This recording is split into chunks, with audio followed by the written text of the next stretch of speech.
할렐루야. 우리 옆에 계신 분들하고 한번 인사 나누겠습니다. 우리 교회는 꿈꾸는 교회입니다.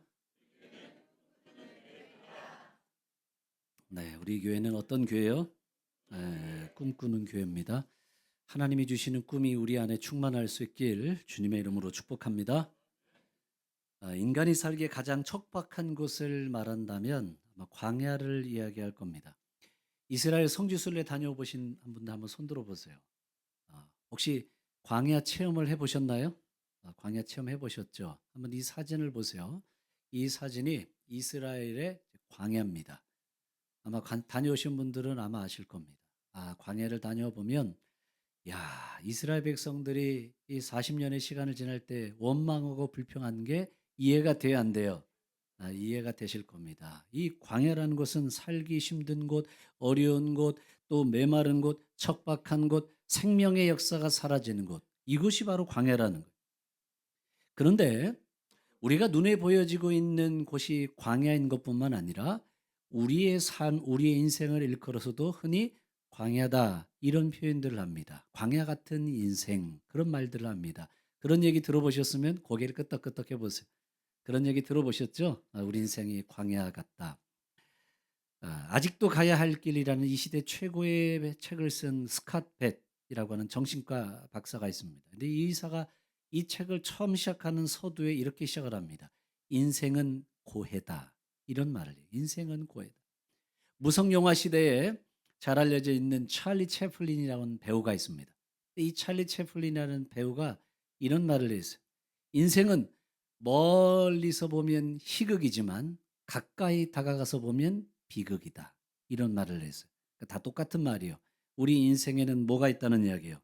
광야가 있다라는 거예요. 누구나 광야를 통과하게 돼 있고 누구나 인생의 광야의 시간들을 경험하게 됩니다. 그리고 이 광야의 시간들을 지날 때면 소망을 잃어버리고 생명의 기운이 사라지기도 합니다. 어떤 분은 그러시더라고요. 목사님, 죽고 싶습니다. 죽고 싶다는 이야기를 해요. 어떤 분은 이런 이야기를 해요. 목사님, 사는 게 지옥 같습니다. 사는 게 지옥 같습니다. 한 번은 어떤 권사님이 제게 찾아오셔서 이런 말씀을 하셨어요. 목사님은 아무 걱정도 없고 근심도 없이 살아가시지요? 이런 물어보시더라고요. 제가 웃으면서 네라고 대답을 했는데 제 마음을 찍는 엑스레이 기계가 한번 있었으면 좋겠어요. 제 마음을 찍어 가지고 제 마음을 다 보여줬으면 좋겠습니다.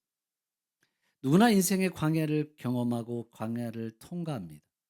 그런데 그런 시간들을 지나다 보면 슬픔을 경험하기도 하고 또 슬픔을 넘어서 낭망하기도 해요. 그런데 슬픔보다 더 어려운 건 낭망이에요.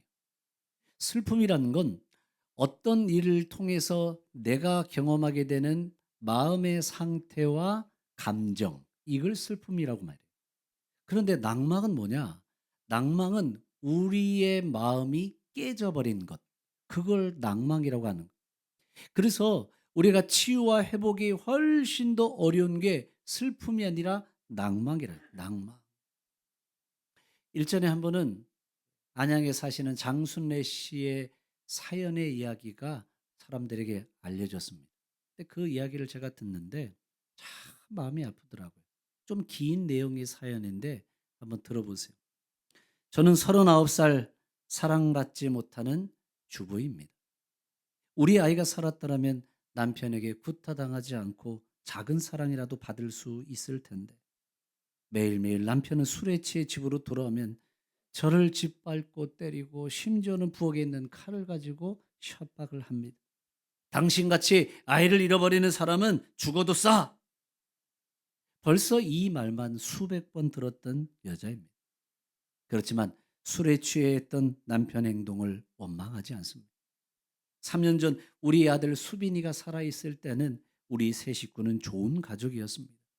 2001년 4월 23일 날짜까지 잊어버리지 않고 기억에서 맴돕니다. 그날은 우리 아이만 집에 두고 저는 아이의 생일을 맞이해 시장을 보러 갔습니다. 아이에게 문단속 철저히 잘하고 있어야 돼. 집 밖에 나가면 안 돼. 꼭 집에 있어야 된다. 그렇게 아이를 혼자 두고 외출하게 됐습니다. 아이의 생일을 준비해서 케이크와 곰인형을 사들고 집으로 왔는데 아이가 안 보이네요. 집안에는 아무런 흔적도 없이 아이는 사라져 버렸습니다. 저는 아이를 찾기 위해서 동네 여기저기를 돌아다니고 애를 썼지만 끝내 아이를 찾을 수 없었습니다. 남편과 친정 식구, 시댁 식구들을 전부 모여서 함께 계획을 짰습니다. 물론 경찰에 실종 신고도 했습니다. 열흘 정도 지나자 전화 한 통이 걸려왔네요. 낯선 50대 아저씨의 목소리, 5천만 원이 필요하니 약속 장소로 가져와라. 저는 아이가 살아있는지 그것부터 확인을 했습니다. 아이는 다행히 목숨을 잃지 않았습니다. 5천만 원을 들고 저희 남편은 경찰도 없이 약속 장소로 갔습니다. 약속 시간이 다 됐는데 그 사람은 보이지 않고 시간만 흘러갔습니다. 그리고 다시 전화가 걸려왔습니다. 5천만 원을 더 추가해서 보내달라고 합니다. 전 아이의 목소리가 듣고 싶어서 한 번만 목소리를 더 듣게 달라고 했는데 유괴범은 말하기를 아이는 잘 있다. 돈만 가져와라. 느낌이 안 좋았습니다. 이번에는 경찰이 앞장서서 우리 남편은 약속 장소로 향하고 남편 혼자서 유괴범 아저씨를 만났습니다. 그 후에 잠복하고 있던 경찰 아저씨들이 유괴범을 체포했습니다. 나는 유괴범을 붙잡고 아이가 어디 있는지 울먹이며 물었습니다. 나쁜 사람들도 미안한 마음이 있었던 모양인지 이 말밖에 안 하네요. 사모님, 죄송합니다. 아이는 어제 죽였습니다. 곰팡이가 피어나고 냄새가 나는 지하실로 갔습니다. 거기에는 손과 발 그리고 청색 테이프로 입을 묶어 놓은 채 배에는 칼자국과 눈물을 흘린 아이가 있었습니다. 정말 우리 아이가 죽었는지 아이를 흔들어 보고 아이의 가슴에 기대어도 봤지만 아이는 끝내 떠나간 것입니다. 세상에 태어나서 5번째 생일이었던 날 엄마와 마지막 인사를 나누고 떠난 우리 아이 수빈이. 아이를 잃고 난 이후 남편의 폭력에 의해서 매일 구타와 폭언에 시달리다가 정신과 치료를 받았습니다. 남편은 하던 공장이 부도가 나서 지금은 어디에 있는지 남편을 찾을 수가 없습니다. 며칠 전 우연히 서울역으로 갔는데 멀리서 보니까 우리 남편 같아 보여서 가까이 다가가 보니 확실히 우리 남편입니다. 노숙자가 된 우리 남편, 신문지를 깔고 찢어진 이불을 덮고 얼굴만 내민 채 잠을 자고 있습니다. 그냥 지나갈까 하다가 지갑 속에서 5만 원을 이불 속에 집어넣고 얼른 돌아섰습니다. 노숙자가 된 우리 남편이 부끄러워서 온 게 아니라 남편에게 아직도 미안하고 볼 면목이 없어서 도망을 온 겁니다. 이러다가 추운 겨울 날씨에 우리 남편 얼어 죽는 건 아닐까 하는 생각도 들고 알코올 중독자가 된 건 아닌가 이런저런 생각이 맴돌았지만 설마 나보다 빨리 우리 아이를 만나는 건 안 되는데 하며 걱정이 앞섭니다. 아이를 잃어버린 바보 같은 주부, 저는 지금 시한부 인생입니다. 언제 죽을지 모르는 위암 말기라는 병을 우리 아이에게 선물로 받았습니다. 나에게 최고로 아름다운 선물이라고 생각합니다. 아이를 잃어버린 내 자신, 죽을 병이라도 걸려야 나의 죄책감을 용서할 수 있을 것입니다. 저는 하늘나라에 가게 될지 지옥에 떨어질지 모르지만 하늘나라에서 오라고 하나님이 초대하시면 제일 먼저 아이에게 무릎 꿇고 하고 싶은 말이 있습니다. 보고 싶었다고. 그런데 아이가 어떻게 받아줄지 걱정이네요. 아무 말도 할 자격이 없는 저는 그저 미안하다는 말밖에 없을 것입니다. 39살, 나의 인생 여기까지밖에 안 됩니다. 그래도 아이에 비하면 전 많은 인생을 살아서 고마울 뿐입니다. 나의 목숨이 끊어질 때 눈물이 복이 되어 남편에게 많은 희망과 용기를 주었으면 합니다. 아이를 잃고 힘들어하던 우리 남편 얼마나 괴로웠을까? 그리고 얼마나 슬펐으면 술의 힘에 빌려 살았을까? 처음에 이해하지 못했던 당신 마음 이제 충분히 이해합니다. 제가 떠나는 날엔 슬픔도 함께 날려보냈으면 합니다. 안녕히 계세요. 수빈이 아빠. 못난 저는 먼저 떠나렵니다. 행복하게 사세요. 안양에서 장순례 씨의 사연입니다. 많은 사람들이 말하지 않을 뿐이지 누구나 인생 가운데는 광야가 존재합니다. 어린 아이들이라고 해서 광야가 없을까요? 아이들도 광야가 있어요. 부자라고 해서 광야가 없을까요? 부자도 역시 마찬가지로 광야가 있습니다. 성경에 나와 있는 인물들을 보세요. 요셉이라는 사람은 애굽의 노예로 팔려가서 13년 동안 광야의 시간이 있어요. 모세도 미디안 광야에서 40년의 시간을 지나요. 다윗도 사울 왕을 피해서 광야에서 살았습니다. 이스라엘 백성들을 보세요. 이스라엘 백성들이 늘 광야가 존재합니다. 그들이 바벨론 포로로 70년 동안 살아갑니다. 이 70년의 시간은 광야와 같은 시간이라는 거예요. 그런데 70년 광야의 시간들을 마치고 다시 고향으로 돌아갑니다. 우리가 읽었던 이 시편 126편이 바로 그 말씀이죠. 바벨론 포로에서 고향으로 돌아가는 시간. 광야의 시간이 끝나고 다시 고향으로 돌아가는 시간. 그런데 이제 이 광야의 시간이 끝나고 고향으로 돌아가야 되는데 많은 이스라엘 백성들이 돌아가면 좋을 텐데 생각만큼 많은 사람들이 돌아가지 않습니다. 느헤미야와 에스라 말씀들을 살펴보면 바벨론 포로에서 돌아가는 사람들의 숫자와 명단을 쭉 기록을 해 놓았어요. 그런데 거기에 나와 있는 사람들의 숫자를 계산해 보면 5만 명이 채 되지 않습니다. 느헤미야에서는 3만 1천만 명 정도, 에스라에서는 2만 9천 명 정도, 얼마 되지 않은 사람들이 고향으로 돌아가는 거예요. 이상한 일이잖아요. 이제 광야의 시간이 끝났습니다. 고향으로 돌아가는 일은 좋은 일이고 기쁜 일입니다. 그런데 돌아가지 않는 거예요. 왜 사람들이 돌아가지 않을까요? 고향으로 돌아가야 되는데 돌아가지 않는 거예요. 일제강점기 시대 일본에서 살다가 이제 우리나라로 다시 돌아와야 돼요. 안 돌아오는 거예요. 왜 안 돌아올까요? 너무 오랜 시간 동안 살다 보니까 이제 바벨론의 문화에 동화될 수밖에 없어요. 70년 살았다고 생각해 보세요. 1세대가 갔는데 70년 지나면 돌아가는 사람들은 어떤 세대가 돌아갈까요? 2세대, 3세대가 돌아가겠죠. 70년 지났으니까. 우리 부모님 세대가 미국에 이민 가서 70년을 사셨습니다. 그러면 그 아들, 손주 2세대, 3세대는 얼굴만 한국 사람이지 사실 우리 아이들의 정체성은 미국 사람이에요. 70년 살아보세요. 미국에서. 70년 살면 미국 사람 되는 겁니다. 바벨론에서 70년 살아가면 바벨론 사람 되는 거예요. 돌아가는 사람이 없어요. 삶의 기반과 터전이 바벨론에 있으니까. 그리고 더 큰 문제는 뭐냐? 그 시간들을 지나서 예루살렘으로 가려고 하면 예루살렘이 완전히 무너지고 황폐되어 있는 광야와 같은 곳이 누가 가겠어요? 느헤미야 말씀을 보세요. 느헤미야 1장 말씀을 보면 이 현대인의 성경으로 제가 가져왔는데 지금 예루살렘의 상황을 이렇게 이야기를 합니다. 그러자 그들에게 나에게 말하였다. 남아있는 유대 사람, 지금 예루살렘에 남아있는 사람들, 고국에서는 무엇이 어려워요? 경제적으로 어려워. 먹고 살기 어려운 거예요. 경제적으로 어려운 처지에 있어요. 그 다음은 무엇을 당하고 있을까요? 수모도 당해. 누가 가겠어요? 먹고 살아가는 경제적 어려움도 있어요. 수모도 당해요. 예루살렘 성벽은 무너지고 쓰레기 더미가 됐어요. 황폐화됐어요. 황무지 같아요. 광야 같은 곳이에요. 자, 그렇다면 과연 이런 상태에 있는 예루살렘으로 돌아가고 싶은 사람이 있을까요? 우리 성도들이라면 어떻게 하시겠습니까? 지금 미국에서 잘 살고 있어요. 삶의 기반이 미국에 다 내렸습니다. 그런데 전쟁으로 해서 폐허가 된 6.25 때라고 생각해 보면 전쟁으로 폐허가 된 우리나라에 다시 돌아온다 할 분이 계시겠습니까? 손 들어보세요. 그래도 나는 돌아간다. 아무도 없을 줄 알았어요. 누가 돌아가겠어요? 광야처럼 황폐화된 것이. 그런데 하나님은 이스라엘 백성들로 하여금 황폐화되고 무너지고 광야로 된 곳으로 돌아가라는 거예요. 예루살렘으로 다시 돌아가라는 거예요.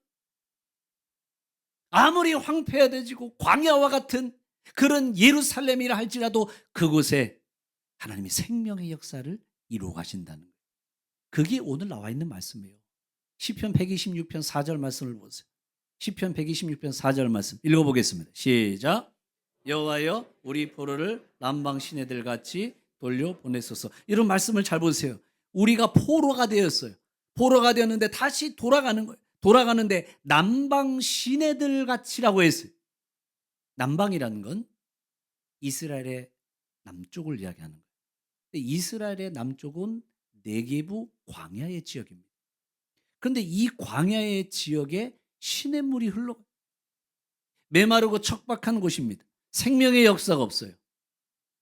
그런데 갑자기 우기 때는 비가 막 쏟아진단 말이에요. 우기 때 비가 쏟아지면 광야에도 시내가 흘러갑니다. 광야에도 강물이 만들어집니다. 물이 흘러가는 순간 그 광야에도 생명의 역사가 살아나기 시작을 합니다. 다시 말하면 지금 돌아가야 될 그 예루살렘이 황폐화되어지고 광야 같은 곳이라 할지라도 하나님이 은혜의 강물을 부어주십니다. 은혜의 강물이 부어질 때에 오늘 그곳에는 시내가 흘러가게 하여 주시고 그곳에는 생명의 역사가 일어난다는 거예요. 여러분 지금도 마찬가지 아니겠습니까? 아무리 우리의 삶이 광야와 같고 우리의 삶이 황폐화되어진다 할지라도 하나님이 주신 은혜의 강물이 흘러가면 오늘 우리의 삶 가운데에 생명의 역사가 일어나는 걸 믿으시기 바랍니다. 치유와 회복의 역사가 일어나는 걸 여러분 믿으시기를 바랍니다. 너무 힘들 땐 가슴이 물리적으로 아플 때가 있습니다. 저도 그래요. 물리적으로 아픈 건 뭐냐면 너무 힘든데 누가 와서 제 가슴을 막 때리는 것처럼 느껴지는 거예요. 물리적으로 아픈 거예요. 마음 한구석이 허전하고요. 때로는 우울한 마음이 찾아올 때도 있습니다. 특히 사랑하는 사람이 나를 떠나가는 상실의 아픔. 이 상실의 아픔을 경험할 때 그때 내 안에 갖는 그 마음은 말로 표현할 수가 없죠. 그냥 광야 속에 던져진 것 같죠. 영국의 교수이며 기독교 작가인 C.S. 루이스라는 분이 있죠.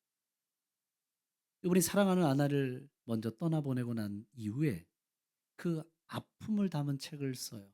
그게 헤아려 본 슬픔이라고 하는 책입니다. 따라해 보세요. 헤아려 본 슬픔. 너무 사랑하는 아내를 떠나보내고 난 다음에 쓴 책이에요. 헤아려 본 슬픔. 근데 제가 그 책을 읽다 보니까 참 마음에 감동되는 구절이 있어요. 이 C.S. 루이스가 이렇게 이야기를 해요. 슬픔은 마치 두려움과 같은 느낌이라고 아무도 내게 말해주지 않았다. 무섭지는 않지만 그 감정은 무서울 때와 흡사하다. 똑같이 속이 울렁거리고 안절부절 못하며 입이 벌어진다. 나는 연신 침을 삼킨다. 어떤 때는 은근히 취하거나 뇌진탕이 일어난 것 같은 느낌도 든다. 세상과 나 사이에는 뭔가 보이지 않는 장막이 드리워져 있다. 다른 사람이 뭐라고 말하든 받아들이기 힘들다. 아니, 받아들이고 싶지 않은 게다. 만사가 너무 재미없다. 그러면서도 다른 사람들이 내 곁에 있어 주기를 바란다. 집이 텅 빌 때가 무섭다. 사람들이 같이 있어 주되 저희들끼리만 이야기하고 나는 그냥 가만히 내버려 두면 좋겠다. 슬픔은 게으른 것이라고 아무도 내게 말해주지 않았다. 일상이 기계적으로 흘러가는 직장에서 일을 제외하면 나는 최소한의 일도 하기 싫다. 글쓰기는 고사고 편지 한 장 읽는 것조차 버겁다. 수염 깎는 일도 하기 싫다. 내 뺨이 덥수룩하건 매끈하건 무슨 상관이란 말인가. 그러니까 사랑하는 사람을 떠나보내는 상실의 아픔, 인생의 큰 광야죠. 욥을 보세요. 욥이 얼마나 큰 광야를 경험해요. 자녀들이 세상을 떠나가죠. 아내는 욥을 저주하고 그리고 떠나가죠. 그런 일을 경험하다 보면은 정말 하나님이 계시는 걸까? 이런 마음이 들 때가 있어요. 그래서 욥이 하나님 앞에 절규하는 내용이 뭐예요? 하나님, 당신은 어디에 계십니까? 하나님, 당신은 어디에 계십니까? 말씀을 보세요. 욥기 23장 8절 9절 말씀을 보세요. 8절. 그런데 내가 앞으로 가도 하나님이 계시지 않아요. 뒤를 돌아봐도 하나님이 계시지 않아요. 9절. 왼쪽에서 일하시나 만날 수 없고 오른쪽으로 돌이키나 하나님을 배울 수 없다. 하나님, 당신은 어디에 계신가? 다윗도 인생의 광야를 경험합니다. 그가 인생의 광야를 경험할 때 사무엘상 20장 3절 말씀을 보면 그는 이런 고백을 해요. 나와 죽음의 사이는 얼마나 떨어져 있을까요? 한 걸음뿐. 이제 한 발자국만 내딛게 되면 이제는 낭떠러지로 떨어지는 것 같은 죽음이 내 앞에 기다리고 있습니다. 모든 사람이 인생의 광야를 경험을 해요. 그런데 놀라운 것은 인생의 광야를 경험할 때 오늘 이 남방의 시내가 흘러가면 생명의 역사가 있듯이 하나님께서 우리 안에 은혜의 강물을 부어주시면 오늘 우리 안에 생명의 역사가 일어나는 걸 여러분 믿으시기를 바랍니다. 그래서 우리는 남방의 시내를 사모해야 돼. 하나님이 부어주시는 은혜의 담비를 꿈꿔야 돼. 그 순간 우리 안에는 생명의 역사가 일어나는 거예요. 에스겔이 성전 문지방에서 흘러나오는 이 물의 환상을 보게 됩니다. 근데 이 물이 닿는 곳마다 살아나잖아요. 말씀을 보세요. 에스겔서 47장 1절 말씀도 보세요. 47장 1절 그가 나를 데리고 성전에 이르시니 성전의 앞면이 동쪽을 향하였는데 문지방에서부터 뭐가 나왔을까요? 물이 흘러나와. 이 시냇물이 흘러나오는 거예요. 그런데 이 시냇물이 흘러나가는데 처음에는 발목, 무릎, 나중에는 헤엄칠 정도의 강이 됩니다. 성전 문지방에서 흘러났던 이 시냇물이 닿는 곳마다 살아나고 또 회복되어지는 생명의 역사가 일어나요. 8절 9절 말씀 보세요. 8절 9절 에스겔 47장 8절 9절 이 물이 이 성전 문지방에서부터 이 시냇물이 흘러나와요. 이 물이 동쪽을 향하여 흘러 아라바로 내려가서 바다에 이르르니 이 흘러내리는 물로 그 바다의 물이 어떻게 돼요? 되살아난다. 다시 살아난다는 거예요. 9절 말씀 이 강물이 흐르는 곳마다 어떤 역사가 일어나요? 번성하죠. 생물이 살죠. 고기가 많게 되죠. 바닷물이 살아나죠. 마지막 말씀 모든 것이 어떻게 살아나야 돼요. 성전 문지방에서 흘러나오는 이 시냇물이 닿는 곳마다 살아나는 거예요. 아무리 황폐화되어지고 광야와 같이 메마른 곳이고 척박한 곳이라 할지라도 이 물이 흘러가면 살아납니다. 이 물이 흘러가면 치유의 역사가 일어납니다. 오늘 그 안에 생명의 역사가 일어나는 걸 여러분 믿으시기를 바랍니다. 그래서 우리 인생에는 이 하나님이 보내주시는 시내가 흘러가야 돼요. 광야의 남방의 시내가 흘러가듯이 우리 인생에는 은혜의 강물이 흘러가야 되고 은혜의 시냇물이 흘러가야 되는 거예요. 우리 공주의 모든 성도들 가운데 오늘 하나님이 주신 이 시내 은혜의 강물이 흘러갈 수 있기를 주님의 이름으로 축복합니다. 그런데 하나님이 우리에게 주신 이 은혜의 강물이 뭐냐? 우리를 치유하고 우리를 회복시켜 주신 은혜의 강물. 이 은혜의 강물이 성령인 걸 믿으시기 바랍니다. 성령이 바로 은혜의 강물이라는 거예요. 요한복음 7장 37절 말씀 보세요. 요한복음 7장 37절 명절 끝날 곧 큰 날에 예수께서 외쳐 이르시되 누구든지 목마르거든 내게로 와서 마시라. 38절 나를 믿는 자는 성경의 이름같이 그 배에서 뭐가 흘러나와요? 생수의 강이 나오잖아요. 생수의 강. 성전 문지방에서부터 물이 흘러나와요. 예수 그리스도는 주님의 몸된 교회예요. 거기서부터 생수의 강이 흘러나와요. 39절 읽어보겠습니다. 39절 시작. 이는 그를 믿는 자들이 받을 무엇을 가리켜 말씀하신 것이라? 성령을 가리켜 말씀하신 것이라. 오늘 우리 가운데에 은혜의 강물이 흘러가야 돼요. 이 시내가 흘러가야 돼요. 근데 이 은혜의 강물, 이 시내가 뭐냐? 성경에서는 성령이라고 그래요. 성령. 우리 안에 성령이 은혜의 강물 되어 들어오면 치유의 역사가 일어나고 회복의 역사가 일어나고 생명의 역사가 일어나는 걸 여러분 믿으시기를 바랍니다. 이 성령님이 은혜의 강물 돼서 우리에게 들어오면 죽어가는 사람이 살 소망을 갖게 하세요. 이런 사람들이 왜 자살하는 줄 아세요? 사람 왜 자살할까요? 소망이 없기 때문에 그래요. 소망이 없는 거예요. 거지는 절대 자살하지 않아요. 왜 거지는 자살하지 않느냐? 먹고 살아가야 될 소망이 있거든요. 날마다 나가서. 소망을 잃어버리면 자살하는 거예요. 그런데 오늘 소망을 잃어버린 우리에게 소망을 주시는 분이 성령님이세요. 그 성령님은 소망을 우리 안에 부어주시는데 말씀을 보세요. 로마서 15장 13절 말씀 보세요. 로마서 15장 13절 읽어보겠습니다. 시작. 소망의 하나님이 모든 기쁨과 평강을 믿음 안에서 너에게 충만하게 하사 성령의 능력으로 무엇을 넘치게 하세요? 무엇이? 소망이 넘치게 하는데 무엇으로? 성령의 능력으로. 그러니까 소망을 잃어버리고 낙심하고 절망할 때 성령의 은혜의 강물로 내 안에 들어오시면 소망을 갖게 하시는 걸 믿으시기 바랍니다.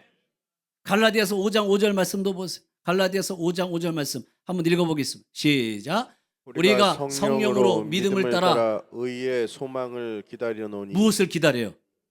의의 소망. 그런데 이 의의 소망은 누구로 말미암아? 성령으로 말미암아. 성령은 우리에게 소망을 주십니다. 성령이 은혜의 강물로 내 안에 들어오면 살아갈 소망을 갖게 하십니다. 치유의 역사가 일어나는 걸 믿으시기 바랍니다. 그래서 이 성령이 우리 안에 시내처럼 흘러오고 은혜의 강물 돼서 와야 돼. 우리 교단이 성결교단이잖아요. 성결교단은 4가지 사중복음을 중요하게 말해요. 4가지 사중복음은 뭐죠? 중생, 성결, 신유, 재림. 중생은 거듭남이에요. 성결은 우리는 그냥 거룩하다라고 이야기하는데 그런 이야기가 아니에요. 여기서 성결이라는 건 성령 세례, 성령 충만을 이야기하는 거예요. 성령 세례, 성령 충만할 때 우리를 성결하게 하십니다. 그 다음은 뭐예요? 신유라고 하죠. 신유. 성령을 통해서 우리 안에 신유의 능력, 치유의 역사가 일어납니다. 이것이 단순하게 우리 몸이 치유되는 이런 치유만을 생각하면 안 돼요. 성령의 치유의 역사는 전인적 치유인 걸 믿으시기 바랍니다. 이 성령의 치유는 전인적인 치유의 역사예요. 우리의 몸을 치유해 주시고 우리의 마음을 치유해 주시고 우리의 영혼을 치유하여 주시고 마음의 아픔과 상처를 치유하여 주시고 우리의 가정을 치유해 주십니다. 이 나라 민족을 치유하십니다. 그게 바로 성령의 역사란. 이 성령의 역사는 전인적인 치유예요. 그래서 우리 가운데에 이 성령님이 은혜의 강물되어 흘러와야 되고 광야의 시내가 흘러가듯이 우리 메마른 우리의 심령에 메마른 우리의 삶의 현장에 성령이 강물되어 시내처럼 흘러와야 돼. 엘리야를 보세요. 이세벨이 죽인다고 하니까 그가 낙심해서 절망 가운데 빠져 있어요. 하나님이 근데 천사를 보내주시잖아요. 그 마음을 어루만져 주시고 회복시켜 주시는 거예요. 목사도 때로는 낙심되어지고 소망을 잃을 때가 있어요. 왜 없겠어요? 똑같이 사람인데. 그래서 하나님 앞에 기도해요. 하나님 소망을 주세요. 하나님 위로해 주세요. 참 이상하죠? 경험해 보신 분들 아마 아실 것 같은데 어느 날 성령님께서 오셔서 제 마음을 이렇게 쓰다듬어 주시는 거예요. 꼭 어렸을 때 제가 배가 아프면 저희 어머니가 제 배를 이렇게 쓰다듬어 주시면서 그래요. 엄마 손은 저희 어머니만 그런 게 아니군요. 다 똑같으시고 엄마 손은 약손, 엄마 손은 약손. 제 배를 이렇게 쓰다듬어 주시면 정말 배가 낫는 거예요. 너무 아프고 힘들고 고통스러울 때 하나님 앞에 기도하는데 하나님께서 천사를 보내셔서 엘리야를 어루만져 주셨던 것처럼 성령님 오셔서 제 마음을 이렇게 엄마 손은 약손 하듯이 어루만져 주시는 이 경험해 보신 분들은 알 텐데 경험 있으신 분들은 고개를 끄덕끄덕 해보세요. 그런 경험이 있으시죠? 이 마음을 어루만져 주시는 거예요. 그리고 성령님이 나를 그렇게 위로해 주세요. 말씀에도 보세요. 사도행전 9장 31절 말씀 보세요. 사도행전 9장 31절 읽어보겠습니다. 시작. 그리하여 온 유대와 갈릴리와 사마리아 교회가 평안하여 든든히 서가고 주를 경외함과 성령의 성령의 위로로 위로로 진행하여 수가 더 많아지니라. 말씀을 좀 보여주세요. 자, 말씀 보세요. 그리하여 온 유대와 갈릴리와 사마리아 교회가 어떤 역사가 일어났을까? 평안해져 갔고 그 다음 또 어떻게? 든든히 세워져 가고 마지막에는 수가 더 많아지니라고 그랬어요. 평안해지고 든든히 서가고 수가 더 많아지니라. 왜 이런 역사를 어떻게 해서 이런 역사가 일어났을까요? 성령의 위로로 진행하여. 성령의 위로가 있을 때 교회가 평안해지고 성령의 위로가 있을 때 교회가 든든히 세워져 가고 성령의 위로가 있을 때 교회가 부흥하는 걸 믿으시기 바랍니다. 우리의 가정과 우리의 삶이 그래. 성령의 위로하심이 있을 때에 오늘 우리의 마음이 평안해지고 가정이 평안해지고 가정이 든든히 세워져 가는 걸 믿으시기 바랍니다. 이 성령의 위로하심이 우리 안에 흘러와야 돼. 성령이 은혜의 강물되어 오늘 우리의 심령에 들어오고 우리의 가정에 들어오고 우리 교회 가운데에 흘러가기를 주님의 이름으로 축복합니다. 그래서 이 남방의 시내 광야와 항구지 같은 곳 가운데에 오늘 시내가 흘러갈 때 생명의 역사가 일어나듯이 우리 가운데에 오늘 은혜의 강물이 흘러오면 생명의 역사가 일어납니다. 요한계시록 말씀을 보죠. 요한계시록 22장 말씀 보면 1절에 이런 말씀이 나옵니다. 요한계시록 22장 1절. 또 그가 수전같이 맑은 무슨 강? 생명수의 강. 생명수. 이 생명수의 강이라는 말은 말 그대로 생명이 담겨 있는 물. 이 생명수라는 게 그런 생명이 담겨 있는 물. 그런데 이 생명이 담겨 있는 물, 이 물이 누구로부터 나오느냐?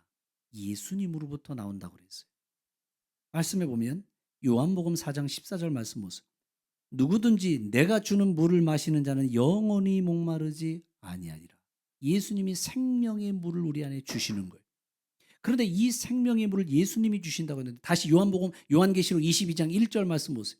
요한계시록 22장 1절 말씀을 다시 보면 이 생명의 물이 누구로부터 나와요? 하나님과 및 어린 양으로부터 나오죠.